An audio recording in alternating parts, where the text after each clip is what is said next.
আমি মারা গেলেও আমার লাশ নড়াইলে নিও না, বাবাকে মাশরাফি। বাংলাদেশ ক্রিকেটের অন্যতম সফল অধিনায়ক মাশরাফি বিন মুর্তজা।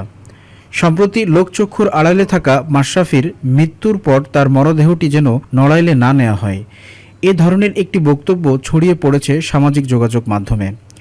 বাংলাদেশ ক্রিকেট টিমের সাবেক এ অধিনায়কের বাবা গোলাম মুর্তজা একটি জাতীয় দৈনিকে দেওয়া সাক্ষাৎকারে মাশরাফির এ বক্তব্যটি তুলে ধরেন। ওই সাক্ষাৎকারে তিনি মাশরাফির বর্তমান মানসিক অবস্থা নিয়েও কথা বলেন।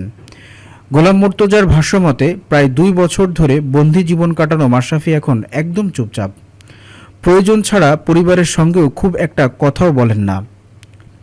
2024 সালের 5 আগস্টের পর মাশরাফির নড়াইলের বাড়িটি পুড়িয়ে দেয় দুর্বৃত্তরা।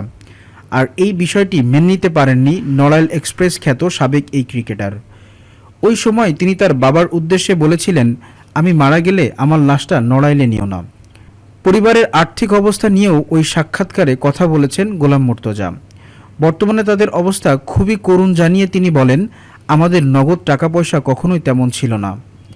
আমরা ধান্দাবাজি করে চলিনি, জমি জমা ও খামার নিয়েই জীবন চলে।